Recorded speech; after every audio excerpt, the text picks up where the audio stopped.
भद्रं कर्णेभिः शृणुयाम देवा भद्रं पश्येमाक्षभिर्यजत्राः स्थिरैरङ्गैस्तुष्टुवागुंसस्तनूभिर्व्यसेम देवहितं यदायुः स्वस्ति न इन्द्रो वृद्धस्रवाः स्वस्ति नः पूषा विश्ववेदाः स्वस्ति नस्तार्क्ष्यो अरिष्टनेमिः स्वस्ति नो बृहस्पतिर्दधातु। ॐ शान्ति शान्ति शान्तिः। शङ्करं शङ्कराचार्यं केशवं बादरायणं सूत्रभाष्यकृतौ वन्दे भगवन्तौ पुनः पुनः।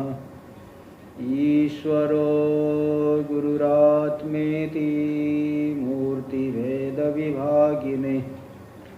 व्योमवद्व्याप्तदेहाय दक्षिणामूर्तये नमः। ॐ शान्ति शान्ति शान्तिः। अथर्ववेदीय प्रश्नोपनिषद पर हम लोग विचार कर रहे हैं। इसके प्रथम प्रश्न का 9वां मंत्र चल रहा था।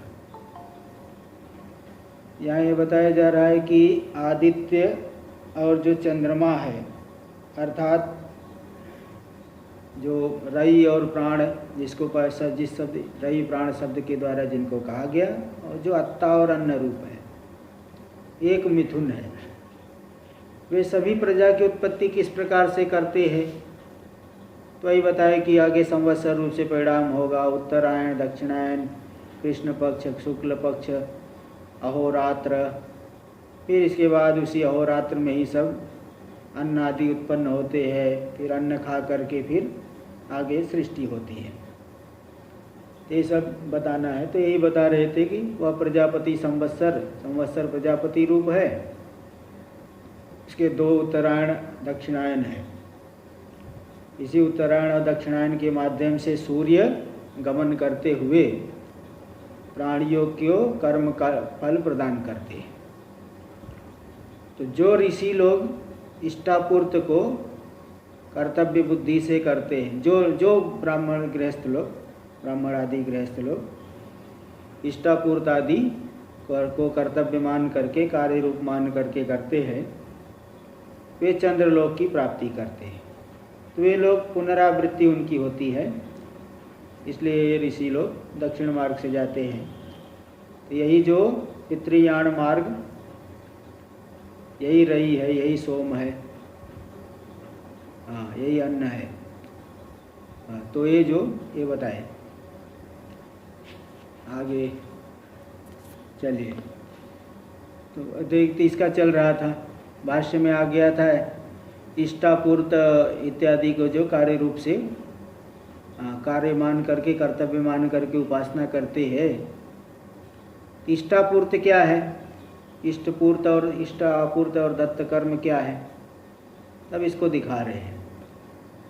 टीका में देख लीजिए, टीका में आ रहा है। इष्टम चैति श्लोक आया है। अग्निहोत्रं तपः सत्यं वेदानां चानुपालनम् आतिथ्यं वैश्वदेवस्य इष्टमित्यभिधीयते। देखिए इष्ट किसे कहते हैं। अग्निहोत्रं तपः सत्यं, अग्निहोत्र, नित्य अग्निहोत्र। गृहस्थ आश्रम में जाने के बाद नित्य अग्निहोत्र का विधान है। वो अग्निहोत्र सायं 2 आहुति देना पड़ता है, और प्रातःकाल 2 आहुति और सायंकाल 2 आहुति।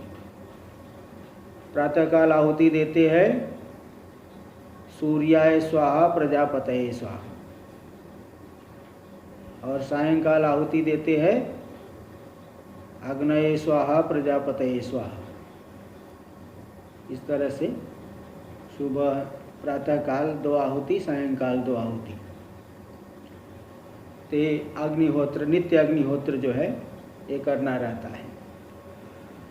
और तप यानी अपने वर्णाश्रम धर्म का अनुष्ठान करना। सत्यम स्पष्ट है, सत्य बोलना। वेदानाम चानुपालनम, वेद का अनुपालन करना, स्वाध्याय करना, अध्ययन करना। अपनी शाखा का, वेद मतलब अपनी शाखा का, अपनी शाखा का कम से कम अपनी शाखा का अध्ययन रोज उसको पढ़ना रहता है, उसका पाठ करते हैं। आतिथ्यम, आतिथ्य अतिथि सत्कार करना। और वैश्वदेव, बलि वैश्वदेव, बलि वैश्वदेव जो कर्म होता है वो इन सबको इष्टमित्य विधीयते, इष्ट कर्म ऐसा कहा जाता है। यही इष्ट कर्म है। इसको वैदिक कर्म भी कहते हैं, इष्ट कर्म भी कहते हैं। वेद में सब आया है ना, तो वैदिक कर्म या इष्ट कर्म शब्द से कहा जाता है। और इस पूर्त कर्म क्या है, अपूर्त कर्म भी बता रहे। अब ऊपर इष्ट कर्म तो देखो, इष्ट कर्म करेंगे तभी देवताओं का अनुग्रह हमारे ऊपर रहेगा। भाई जो है प्रत्येक मनुष्य के ऊपर नाना प्रकार के ऋण है, ऋषि ऋण, देव ऋण, तो ये सब ऋण कई प्रकार के ऋण है ना। अब ऋषि ऋण को उतारने के लिए उसको अध्ययन, प्रतिदिन अध्ययन करना पड़ेगा। देवताओं का जो ऋण है, देवता लोग ऋण, देवताओं का मतलब हमारे पर चक्षु आदि के ऊपर, इंद्रियों के ऊपर अनुग्रह करके सामर्थ्य प्रदान करते हैं। तो अगर हम लोग ये नहीं करेंगे देवताओं की प्रसन्नता के लिए, तो देवता लोग अनुग्रह खींच लेंगे, तो सामर्थ्य जो है नष्ट हो जाता है। जैसे आप लोग बिजली जलाते, कोई भी बिजली जला रहा है तो महीना भरने पर उसको बिजली का बिल देना पड़ेगा। बिजली का बिल अगर नहीं दिए तो कनेक्शन कट जाता है। ज़्यादा से ज़्यादा 1-2 महीने गवर्नमेंट इंतज़ार करेगी, फिर इसके बाद कनेक्शन उसका कट जाएगा। ऐसे ही जो नहीं करेगा कुछ भी देवताओं की प्रसन्नता के लिए, फिर समझ लो उसका भी कनेक्शन कट जाएगा। यानी इंद्रियों के ऊपर जो अनुग्रह करते देवता लोग, वो अनुग्रह छोड़ देंगे। इसलिए समाज में देखिए, कोई अंधा है, कोई बहरा है, कोई ऐसे भी देखेंगे, ऐसे भी होते कुछ अंधे, बहरे, काने, लूले, लंगड़े। तो ये सब जो है देवताओं के अनुग्रह हट गया है उनके ऊपर, इसलिए जो है ये सब हो गए, ये सब विसंगति आ गई। और दूसरा जो पूर्त कर्म है समाज के हित के लिए, समाज का भी, तो ऐसे ये ऋण का बता रहे थे। देवता का ऋण हो गया, इसी प्रकार ऋषि ऋण हो गया, प्रतिदिन स्वाध्याय। पितरों का ऋण जो श्राद्ध तर्पण आदि का किया जाता है, तो ये सब जो है रहता है। आगे पूर्त कर्म देखिए। वापी कूप तड़ागादि देवता यतनानि च अन्न प्रदानम आरामः पूर्तमित्य विधीयते। वापी कूप तड़ागादि, वापी यानी कुआं खुदवाना। जल ही जीवन है, जल के बिना तो कोई भी प्राणी जो है जीवित नहीं रहेगा, इसलिए कुआं आदि खुदवाना, जल की सुविधा करे। कूप कुआं, वापी, वापी बावड़ी, कूप कुआं, तड़ाग, तड़ाग यानी हो तालाब जिसको बोलते हैं, आदि से और भी जो है कुछ जल के जो साधन स्रोत है उनकी उत्पत्ति करना। और देवता यतनानि च, देवता का आयतन यानी मंदिर बनवाना। मंदिर बनवाएंगे तो क्या होगा, मंदिर में लोग जाएंगे, दर्शन करेंगे, वहाँ बैठ के शांति पूर्वक जाप करेंगे, ध्यान करेंगे। इससे जो है शांति लोगों को मिलेगी, शांति बढ़ेगा। विषयों के पीछे भागने से अशांति है।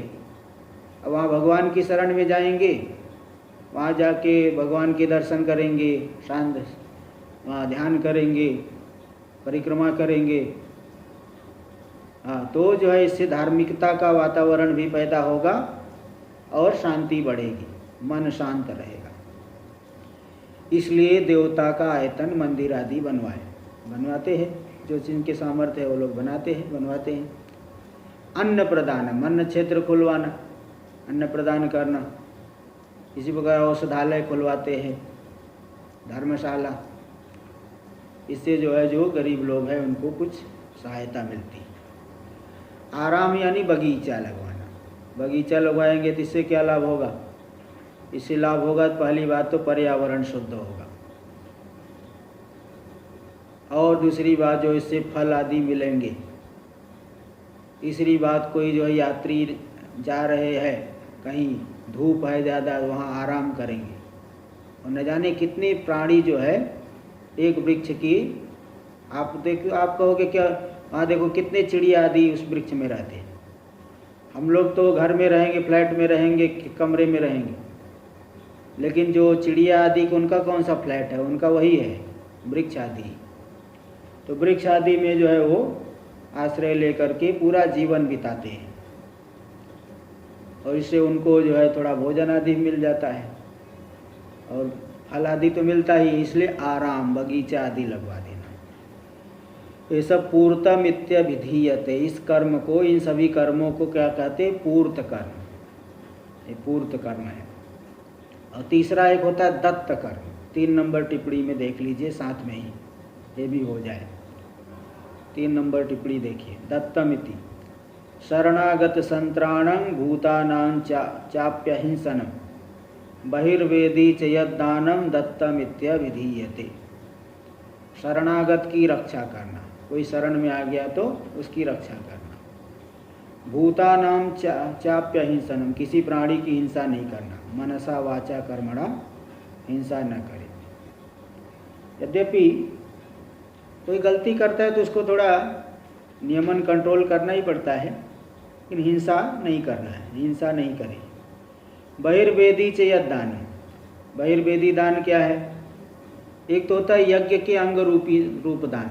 यज्ञ में जो यज्ञ कराने वाले पुरोहित लोग हैं उनको दक्षिणा आदि देना पड़ेगा, दान उनको देना पड़ेगा। तो यज्ञ का अंग दान तो अलग है।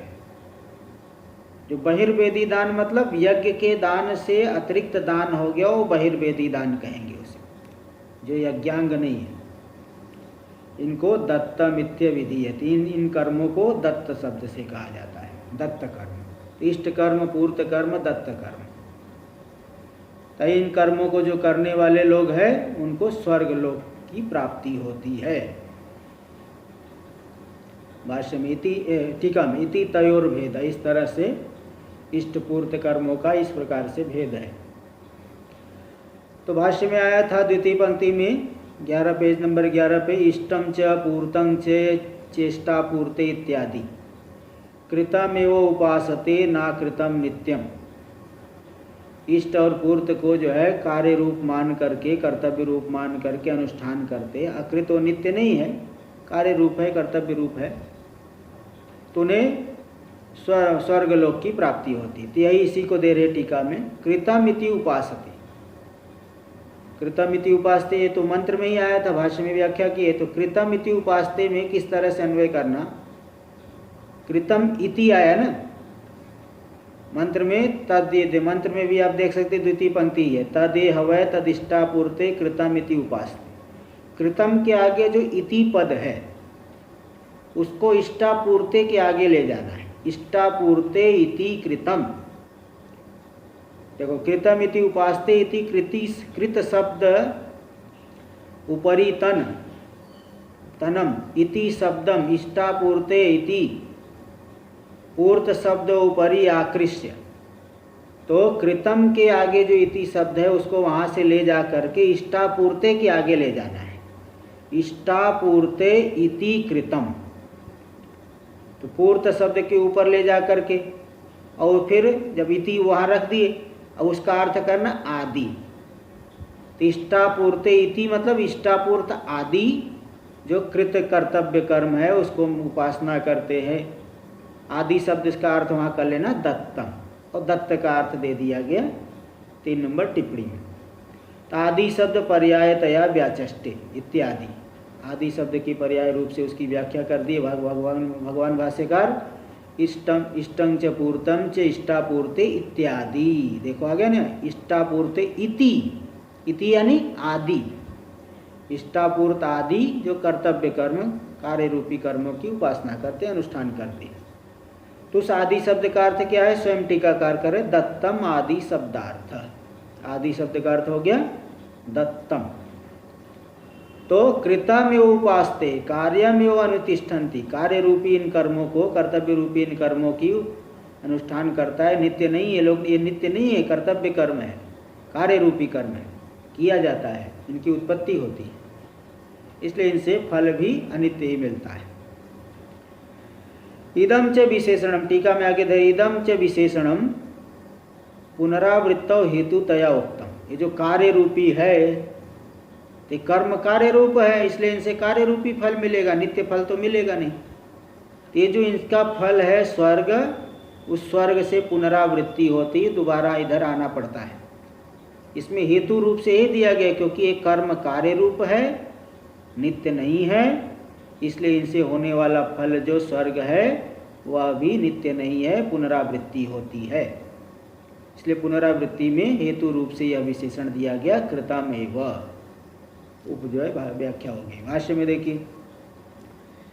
तो ते चांद्रमसम यानी चंद्रमसी भवम प्रजापतेर मिथुनात्मक सहंसम रई मन्न भूतम लोकम अभिजयंते। ऐसा जो इष्ट पूर्त और दत्त कर्म करने वाले लोग हैं, वे लोग स्वर्गलोक में जाते, चंद्रलोक में जाते हैं। जो प्रजापति का मिथुनात्मक अंश है, मिथुनात्मक प्रजापति का अंश है, रई रूप है, अन्न स्वरूप है, ऐसे चंद्रलोक को विजय करते हैं, मतलब वहाँ पे जाते हैं, वहाँ के भोगों की प्राप्ति करते हैं। तो कृत रूपत्वात् चांद्रमसस्य, जो चांद्रमस लोक है, स्वर्ग लोक है, कार्य रूप है, इसलिए ते तत्रैव कृत क्षयाद पुनरावर्तन्ते, वहाँ पे ही उनके उन कर्मों का क्षय हो जाने से उनकी पुनरावृत्ति होती है, पुनरावृत्ति होती है। इस बात को इमं लोकम हीनतरम वा विसंति इति ही उक्तम, इस हीन लोक में पुनः वापस आते हैं।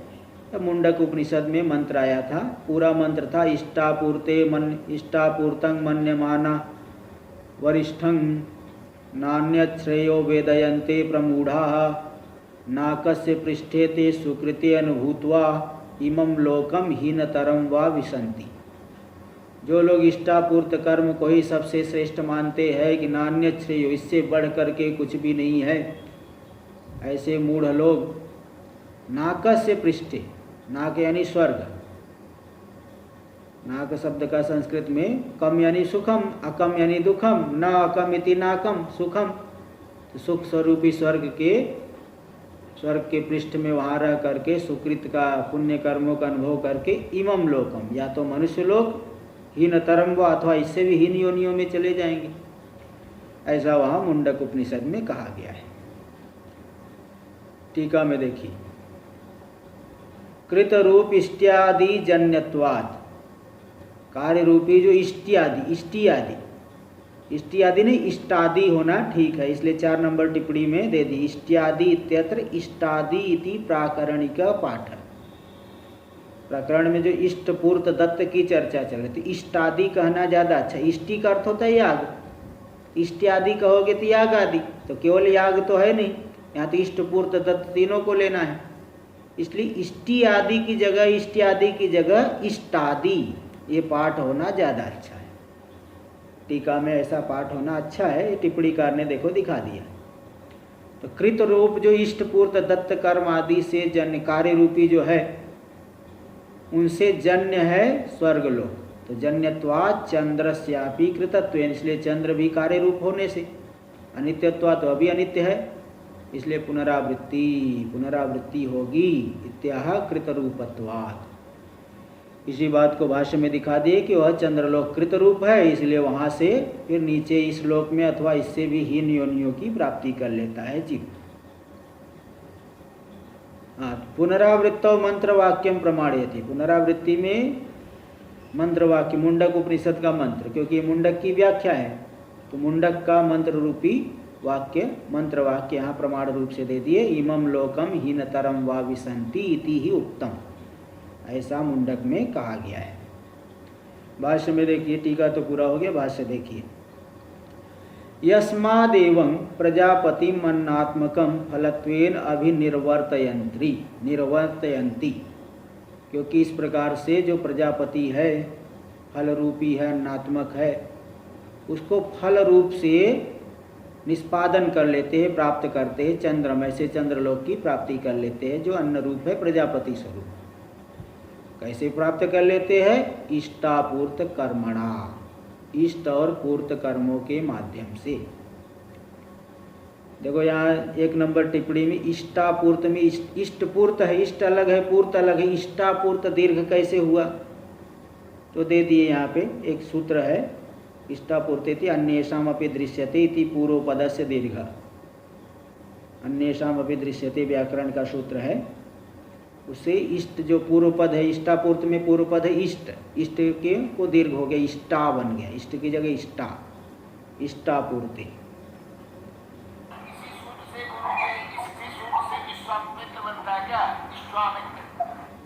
ना ना, विश्वामित्र तो दूसरा सूत्र है, मित्रे चरसौ अलग सूत्र है। एक ही सूत्र से थोड़ी हो, तो मित्रे चरसौ एक सूत्र है। विश्व से वसुराटो हो, विश्वा वसु विश्वाराट, और एक सूत्र है फिर अगला सूत्र मित्रे चरसौ। मित्र शब्द परे रहते विश्व शब्द को दीर्घ हो जाए ऋषि वाच्य होने पर, तो विश्वामित्र ऋषि, ऋषि के अर्थ में विश्वामित्र। और ऋषि अर्थ नहीं होगा पूरे विश्व का मित्र है, तो कहेंगे देखो ये विश्वमित्र है, ये विश्व का मित्र है, तो विश्वमित्र कहा जाएगा, विश्वामित्र नहीं कहा जाएगा। लेकिन जब अर्थ विश्वमित्र, विश्वमित्र शब्द का अर्थ ऋषि लेना है तो विश्वामित्र दीर्घ हो जाएगा। मित्रे चरसौ एक सूत्र है। चलिए देखिए भाष्य में, तो इस इष्टापूर्त कर्म के द्वारा प्रजापति चंद्र रूपी अन्नात्मक फल की निष्पत्ति कर लेते हैं ऋषि लोग। एते ऋषय, भाष्य में देखिए एते ऋषय, ये ऋषि लोग, स्वर्ग द्रष्टारा। ऋषि मतलब ऋषियों में भी कई श्रेणी है, यहाँ मतलब ऋषि का अर्थ लेना दृष्टा। ऋषि सप्तर्षि नहीं ले लेना, है ना। ऋषि का अर्थ है ऋषि, ऋषि गतौ धातु से बनता है ऋषि शब्द। तो जो ज्ञानी लोग हैं, दृष्टा जानने वाले, स्वर्ग के महात्म्य को जानने वाले हैं, तो स्वर्ग द्रष्टार। प्रजा काम, जो प्रजा को चाहने वाले, प्रजार्थिनो गृहस्था, प्रजा को चाहने वाले जो गृहस्थ लोग हैं। अब गृहस्थ लोग जो प्रजा में ही बुद्धि है तो क्या करेंगे, कर्म में ही रहते हैं, कर्म ही करते हैं, कर्म में ज़्यादा उनका महत्व रहता है। कई लोग इसलिए कहते महाराज हम लोगों के लिए तो यही ठीक है। भाई आप लोग स्वयं देखिए कि कितने लोग श्रवण करेंगे, योग्यता होनी चाहिए ना, ऐसे थोड़ी ही श्रवण कर लेंगे। इसमें से कुछ लोग ही साधु बनते हैं, फिर साधु कुछ लोग ही बन पाते हैं, भले 80 साल 90 साल हो जाए घर में रह के, घर वाले भी अनादर करते रहे तो भी ऐसी बुद्धि नहीं आती। तो इसलिए वो प्रजार्थिनो गृहस्था, ये प्रजा चाहने वाले गृहस्थ लोग हैं, वे उस फल की प्राप्ति करते हैं। तस्मात् स्वकृतम एव दक्षिणम, स्वकृतम, स्वकृत अपने कर्मों के द्वारा वो दक्षिण, दक्षिण मतलब दक्षिणायनोपलक्षितम चंद्रम प्रतिपद्यन्ते, दक्षिणायन से उपलक्षित जो चंद्र है स्वर्गलोक की प्राप्ति वो कर लेते हैं। ये सह वही रही, यही रही है, जो चंद्रलोक है यही रही है। इसलिए पहले से ही चंद्र का, रही का अर्थ चंद्र करते आए। अन्नम या पितृयाण, पितृयाणोपलक्षित चंद्र, जो पितृयाण दक्षिणायन मार्ग से उपलक्षित चंद्र है वही रही है, वही अन्न है, इसलिए इस तरह से कर दिया। तो ये हो गया। आगे अगला मंत्र अथोत्तरेण, अब उत्तरायण मार्ग को बताएंगे। हाँ, अगला 10वां मंत्र देखिए। अथोत्तरेण तपसा ब्रह्मचर्येण श्रद्धया विद्ययात्मानम् अन्विष्य आदित्यम अभिजयन्ते एतद्वै प्रजान प्राणानाम आयतनम एतदमृतम अभयम एतत्परायणम एतस्मात् न पुनरावर्तन्ते इत्येष निरोधस तदेश श्लोकः। अथोत्तरेण, अब एक दूसरे पक्ष मार्गांतर का कथन करने के लिए अथ शब्द आ रहा है, भिन्न मार्ग। उत्तरेण तपसा, यही जो ऋषि लोग है, जो थोड़ा उनकी बुद्धि है सूक्ष्म है, संसार से थोड़ा वैराग्य है तो लोग अहंग्रोपासना करते हैं अथवा कर्म समुचित उपासना करते हैं। तो लोग उत्तर मार्ग के द्वारा तपसा ब्रह्मचर्येण श्रद्धया विद्या आत्मानम अन्विष्य, उत्तर मार्ग के द्वारा जाते हैं, लेकिन क्या करके जाएंगे? तप करके, जो शरीर इंद्रिय संयम किए हैं जीवन पर्यंत, ब्रह्मचर्येण विशेष रूप से ब्रह्मचर्य का भी पालन करते रहे, श्रद्धया श्रद्धा से युक्त है, विद्या अपर अहंग्रोपासना, अपर विद्या हिरण्यगर्भ उपासना प्राणोपासना, उनके द्वारा आत्मानम अन्विष्य, आत्मा का अन्वेषण करके मैं ही वही हिरण्यगर्भ रूप हूँ, वही प्राण रूप हूँ, ऐसी उपासना करके अब उत्तरेण का अन्वय करें। ऐसी उपासना करके उत्तरेण आदित्यम अभिजयन्ते, उत्तरायण मार्ग से आदित्य वही ब्रह्मलोक की प्राप्ति कर लेते, आदित्य की प्राप्ति कर लेते हैं, हिरण्यगर्भ भाव की प्राप्ति कर लेते हैं, ये समझिए। क्योंकि आदित्य मंडल तो हिरण्यगर्भ की विशेष अभिव्यक्ति का स्थल है, इसलिए आदित्य भी कह देते हैं, आदित्य को प्राप्त कर लेते हैं। एतद् वै प्राणानाम आयतनम एतद् अमृतम अभयम एतत् परायणम एतस्मात् न पुनरावर्तन्ते। एतद् वै प्राणानाम आयतनम, यही जो आदित्य लोक है यानी हिरण्यगर्भ भाव है तो सभी की समष्टि है, तो यही प्राणों का आयतन है, प्राणों की समष्टि है। व्यष्टि प्राण और समष्टि में हिरण्यगर्भ हो गए, तो प्राणों की समष्टि आयतन है। एतद अमृतम, एतद वै, वै देखो वै, अभी पूछे थे कि 1-2-3 दिन पहले कि वै और वाव एक ही नहीं अलग है, अभी बता दिया था और भी स्पष्ट रूप से बता देता हूँ। क्योंकि वाव जैसे आगे अच होगा तो आप सोचोगे कि एचो यवा यावा लग जाएगा, एचो यावा लगेगा तो वाव नहीं बन के वाय, आय को आय आदेश होता है, आय। औ होगा तो आओ आदेश होगा, तो अगर अच भी परे हो वही को तो वाय य हो जाएगा, आय आदेश। उस समय ये बात थोड़ा उस समय ध्यान में नहीं आया था, लेकिन मैंने बता दिया था कि वाव अलग अव्यय है और वही अलग अव्यय है, ये स्पष्ट रूप से बताया था। तो वही जो है अलग अव्यय, वाव में वाव अगर एचो यवा याव भी कर दिए तो भी वावज वाय बनेगा, वो भी यकार हलंत बनेगा। लेकिन आपको कई जगह मंत्रों में वा व पूरा व में भी आ जुड़ा हुआ वा व ऐसा मिलेगा, इसलिए वय और वाव दोनों अलग अलग अव्यय पूरी तरह से एकदम, ये बात पहले भी बताया था, अभी भी और स्पष्ट रूप से बता देता। तो ये जो हिरण्यगर्भ भाव है, आदित्य लोक, आदित्य के भाव, आदित्य लोक की प्राप्ति कर ली, तो वही प्राणों की समष्टि है। एतद अमृतम, वही अमृत रूप है, अभय स्वरूप है। एतत् परायणम, ये परम आश्रय रूप है। एतस्मात् न पुनरावर्तन्ते, उस लोक की प्राप्ति के लिए ब्रह्मलोक की तो पुनः आवृत्ति नहीं होती है, पुनरावृत्ति नहीं होती है। इत्येष निरोधस तदेश श्लोक, यही जो है निरोध है। निरोध मतलब कर्मी के लिए रुकावट स्थान है। जैसे प्रधानमंत्री किससे मिलने जाओ तो द्वार पे रोक देते हैं, आपसे पूछेंगे भाई कि कौन बुलाया आपको, आप सही नहीं बता पाओगे, बोलोगे नहीं है, ऐसे रोक देंगे, नहीं जाने देंगे। तो कोई जो है बड़ा आदमी होगा, उसको अपॉइंटमेंट होगा तो जाने देंगे। इसी प्रकार एक कर्मी लोगों के लिए वहाँ पे रोक दिया जाएगा, ब्रह्मलोक नहीं जा सकते। तो ये जो है उत्तरायण मार्ग ही ये निरोध है, ये जो है इनके लिए निरोध, क्योंकि वो नहीं जा पाएंगे ऊपर। तो अज्ञानियों के लिए यह निरोध हो गया, मतलब रुकावट स्थान, वो नहीं जा पाएंगे उस लोक में।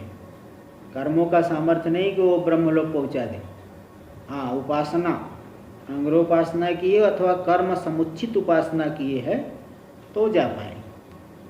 तदेश श्लोक, इसी विषय में आगे मंत्र में भी ये बात बताई जाएगी, देख लीजिए भाष्य में। अथोत्तरेण अयनेन प्रजापतेरंशम प्राणम अत्तारम आदित्यम अभिजयंती। अथ शब्द देखो टीका में दे दी, अथ है इति मार्गांतरारंभार्थो अथ शब्द। यहाँ जो अथ शब्द आया अन्य मार्ग के आरंभ अर्थ वाला है।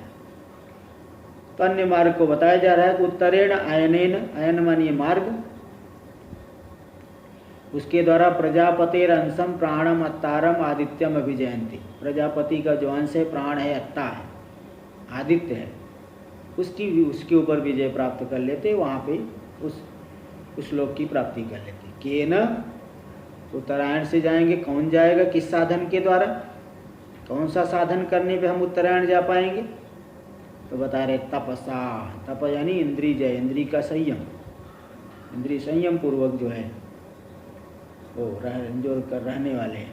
विशेषतो ब्रह्मचर्य, विशेष रूप से और क्या तप है? ब्रह्मचर्य रूपी, ब्रह्मचर्य पालन पूर्वक, श्रद्धया, श्रद्धा से युक्त होकर की, विद्या च, कौन सी विद्या लेना? अंग्रोपासना।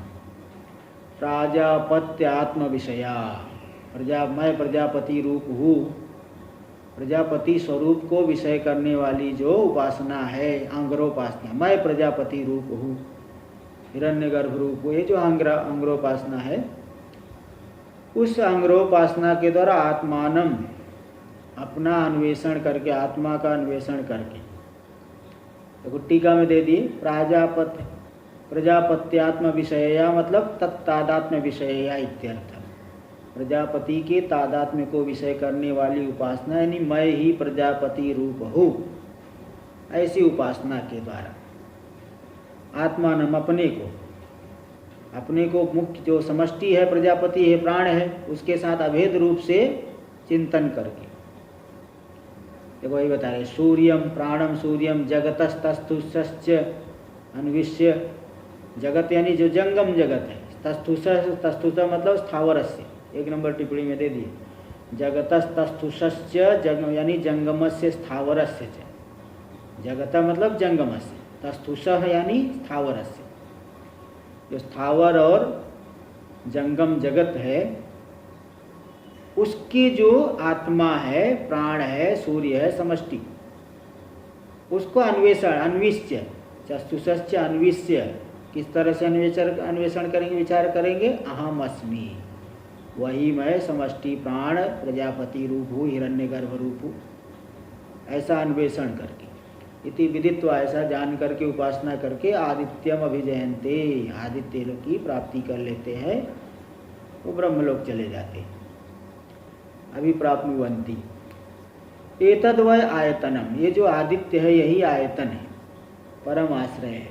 सर्व प्राणानाम सामान्यम आयतनम आश्रय, सभी प्राणों की समष्टि रूप है वो तो, यानी हिरण्यगर्भ को ही कहा जा रहा है, तो सभी प्राणों की समष्टि रूप है, आश्रय है। एतद अमृतम अविनाशी, वही अमृत रूप है, अविनाशी है। अभयम, अतएव भयवर्जितम, भय से वर्जित, वो पुनरावृत्ति वाला नहीं कि डरते रहते हैं। किसी बहुत अच्छे स्थान पे रहो, लेकिन आपको कोई भरोसा नहीं कब यहाँ से भगा दिए जाओगे, तो डरते रहेगा व्यक्ति, कहाँ पता नहीं कब भगा देंगे। लेकिन यहाँ ब्रह्मलोक में ऐसा कोई डर नहीं है, वहाँ चले गए तो फिर क्रम से मुक्त हो जाएंगे। अभयम अतएव भयवर्जितम, न चंद्रवत क्षय वृद्धि भयवत, चंद्रमा के समाज क्षय वृद्धि वाला, कभी क्षीण हो रहा है, बढ़ रहा है, जैसे चंद्रमा बढ़ते रहता है, घटते रहता है, स्वर्गलोक में भी क्षय वृद्धि क्षय होता है। हाँ, तो वहाँ भी उत्कर्ष निकर्ष भाव है, इसलिए क्षय वृद्धि भयवत ऐसा ये नहीं है। तो ये तत्परायणम, ये परम आश्रय है, परम आश्रय है। परागतिर विद्यावता, जो विद्या उपासना करने वाले उनकी परागति, परम गंतव्य, उपासना करने वालों की सर्वश्रेष्ठ गति ही ब्रह्मलोक। ब्रह्मलोक से फिर आगे तो क्रम मुक्ति होगी, वो अलग बात है, लेकिन उनकी परम गति होगी ब्रह्मलोक। कर्मिणाम च ज्ञानवतम, और केवल अंग्रोपासना वाले नहीं, बल्कि जो समुच्चय करने वाले, कर्मिणाम च ज्ञानवतम, जो कर्मी है, ज्ञान वाले, ज्ञान यानी उपासना, उपासना करने वाले कर्मी है, यानी कर्म और उपासना का समुच्चय करने वाले, उनका भी वह परम आश्रय है। तो दोनों लोग जाते हैं, केवल समुच्चय, केवल अंग्रोपासना करने वाले भी जाते हैं, और कर्म समुचित उपासना करने वाले भी ब्रह्मलोक जाते हैं। तो वहाँ ये तस्मात् न पुनरावर्तन्ते, वहाँ से पुनरावृत्ति की प्राप्ति नहीं करते। यथेतरे केवल कर्मिणा, जैसे केवल कर्मी लोग पुनरावृत्ति की प्राप्ति करते हैं, ये लोग पुनरावृत्ति की प्राप्ति नहीं करते। इति यस्मात्, क्योंकि ऐसा है इसलिए एषो अविदुषाम निरोध, ये जो आदित्य लोक है अविद्वानों के लिए निरोध स्थान है, रुकावट स्थान, वहाँ जाने नहीं पाते, रोक देंगे, वहाँ नहीं जाने देंगे। आदित्यादि निरुद्धा विद्वांसो, अविद्वान लोग, अज्ञानी लोग, कर्मी लोग आदित्य से निरुद्ध कर दिए जाते। भाई जितना करोगे उतना ही तो मिलेगा, ज़्यादा करेंगे तो ज़्यादा मिलेगा। कर्म केवल कर्म किए तो स्वर्गलोक में ही जाओ, उससे ज़्यादा नहीं।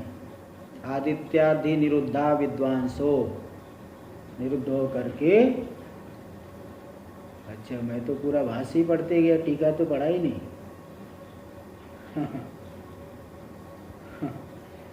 आदित्यादि निरुद्धा विद्वांसो नयते संवत्सरम आदित्यम आत्मानं प्राणम अभिप्राप्नुवन्ति। आदित्य से निरुद्ध होकर के जो अज्ञानी लोग, अविवेकी लोग, हाँ, जो संवत्सरम आदित्यम आत्मानं, संवत्सर रूपी जो आदित्य, प्रजापति रूपी आदित्य प्राण रूप है, प्राण आत्मा रूप है, उसकी नहीं प्राप्ति करते। टीका में देख लीजिए, थोड़ा है, कोई ज़्यादा नहीं। आदित्यम अभिजयन्ते इति पूर्वम अन्वयार्थम उक्तम, आदित्य के ऊपर विजय प्राप्त कर लेते हैं उस अहंग्रोपासना से, ऐसा पहले कहा गया है, अन्वय के लिए पहले कहा गया है। इदानीं व्याख्यानार्थम इति द्रष्टव्य, दोबारा जो कह रहे हैं तो व्याख्यान के लिए, दोबारा देख लीजिए। हाँ, सामान्यम, सामान्यम तो विदित्वा आदित्यम अभिजयन्ते। हाँ, तो पहले कहा गया आदित्यम अभिजयन्ते इति पूर्वम उक्तम। देखो आदित्यम अभिजयन्ते यह आया तीसरी पंक्ति में आया भाष्य में, ये तो पहले अन्वय के लिए बताएगी। अब इत्युक्तम इदानीं व्याख्यानार्थम इति द्रष्टव्य, अभी जो बता रहे आगे कि हाँ पुनरा आदित्या विदित्वा आदित्यम अभिजय। हाँ अच्छा चले, पहली पंक्ति में भी आया और तीसरी हाँ, पहली पंक्ति में अन्वय के लिए दिखाया गया और तीसरी पंक्ति में व्याख्यान है, बराबर सही है। पहली पंक्ति में जो अथोत्तरेण अयनेन प्रजापतेरंशम प्राणम अत्तारम आदित्यम अभिजयन्ते, ये प्रथम पंक्ति में जो आदित्यम अभिजयन्ते आए तो केवल अन्वय के लिए कहा गया, और तीसरी पंक्ति में जो आया वहाँ पूरा स्वरूप भी बता दिए कि जो पूरे स्थावर जंगम जगत की आत्मा है, प्राण रूप है, सूर्य है, हाँ, उसको मय रूप से ग्रहण करके वही मय हो, ऐसी उपासना करके उस आदित्य के ऊपर विजय प्राप्त कर लेते हैं। तो तीसरी पंक्ति वाला जो आदित्यम अभिजयन्ते है यह व्याख्यान रूप है, व्याख्यानार्थम इति द्रष्टव्य। फिर आगे आया कि वह सर्व प्राणानाम सामान्यम आयतनम, सामान्यम का अर्थ है समष्टि रूपम, वही मैं बता रहा था, हिरण्यगर्भ है ना, समष्टि रूपम। विद्यावताम, फिर आगे आया कि विद्यावताम, विद्यावताम आ गया नीचे से दूसरी पंक्ति भाष्य में। परायणम का अर्थ कि परायणम परागतिर विद्यावताम, तो विद्यावताम का अर्थ है कर्मानधिकारिणाम, अतएव केवलोपासनावताम, जो केवल अहंग्रोपासना करने वाले हैं उनको ये मिलता है, जो कर्म में अधिकारी नहीं, केवल अहंग्रोपासना करते हैं। कर्मिणाम च ज्ञानवताम, जो कर्मी है वो समुच्चय करने वाले हैं, कर्मिणाम च ज्ञानवताम मतलब समुच्चयवताम इत्यर्थ, जो समुच्चय करने वाले हैं, कर्म और उपासना का समुच्चय करने वाले, उन्हें भी उस लोक की प्राप्ति होती है। ननु केवल कर्मिणाम अपि आदित्य प्राप्त हो पुनरावृत्तिर भविष्यति, बोले केवल कर्मी लोग भी आदित्य लोक की प्राप्ति करके उनकी पुनरावृत्ति हो जाए। इत्याशंक्य, सिद्धांति कह रहा नहीं, ऐसा मत कहो, कपोल कल्पना मत करो, तेषाम आदित्य प्राप्तिरेव नास्ति, उनको आदित्य लोक की प्राप्ति ही नहीं होती। इति वक्तुम इत्तेष, ऐसा बताने के लिए ही मंत्र में आखिरी में अंतिम पंक्ति मंत्र में आया था इत्तेष निरोधः, यह अज्ञानियों के लिए निरोध यानी रुकावट, रुकावट स्थान, रुकावट रोकने का स्थान है, उससे आगे नहीं जाने, वहाँ नहीं जाने देते उनको। स्वर्गलोक से आगे, स्वर्गलोक में ही जा सकते हो कर्मी लोग। तेष इति वाक्यम व्याचष्टे इति। तो तेषाम आदित्य प्राप्तिरेव नास्ति इति वक्तुम इत्येष इति वाक्यम व्याचष्टे। इस वाक्य की व्याख्या करते इति यस्मादेशो अविदुषाम निरोध, अज्ञानियों के लिए निरोध स्थान है। आदित्यादि निरुद्धा विद्वांसो, आदित्य लोक से उनका निरोध कर दिया जाता, वहाँ नहीं जाने दिया जाता। टीका में देखिए, तस्मात् तेषाम आदित्य प्राप्तिर अनासंख्या इति शेष। इसीलिए जो केवल कर्मी लोग हैं उनको आदित्य की प्राप्ति की आशंका नहीं करनी चाहिए। को भी पहुँच जाएंगे, वो नहीं पहुँच पाएंगे। भाष्य में देख लीजिए, निरुद्धा विद्वांसो नयते संवत्सरम आदित्यम आत्मानम प्राणम अभिप्राप्नुवन्ति। तो ऐसे जो केवल कर्मी लोग हैं, अज्ञानी लोग हैं, वो संवत्सर रूपी आदित्य प्राण रूप की प्राप्ति नहीं करते। प्राण आत्मा जो आदित्य है, आदित्य नहीं है समझ, हिरण्य गर्भ लोक लेना, ब्रह्मलोक। सही संवत्सर काल आत्मा, वह जो संवत्सर प्रजापति रूप है, काल स्वरूप है। आदित्य प्रजापति से अभिन्न है, हिरण्यगर्भ रूप है, इसलिए वो अविदुषाम निरोध, अज्ञानियों के लिए निरोध स्थान है। वहाँ नहीं जाने दिया जाता, रुकावट, रोक देते हैं, उनको नहीं जाने देते हो। तो तत् यानी तत्र, तदेश श्लोक है, तद का तद एश श्लोक, तद का अर्थ तत्र और तत्र का अर्थ अस्मिन् अर्थे। जिन बातों को बताया गया इसी अर्थ में एश श्लोको यानी मंत्र, ये मंत्र है। इस मंत्र में बताएंगे और बातों को दिखा देंगे। आदित्य के विषय में थोड़ा बता देंगे ये 11वें मंत्र में। अभी देखिए, नवम मंत्र की भी व्याख्या हो गई, दसम मंत्र की भी। नवम मंत्र में उत्तरायण और दक्षिणायन ये दसम मंत्र में दिखाए। तो पहले तो इन दोनों मंत्रों की प्रजा की उत्पत्ति देखो, आया था पेज नंबर जो 9 पे, जो नवम मंत्र का अवतरण लिखे थे कि जो आदित्य और चंद्रमा है, एक मिथुन है, वे सभी प्रजा की उत्पत्ति कैसे करते हैं। तो इसको यहाँ दिखाया गया, अभी फल भी दिखाया गया है। तो एक भिन्न प्रकार से पहले व्याख्या की गई।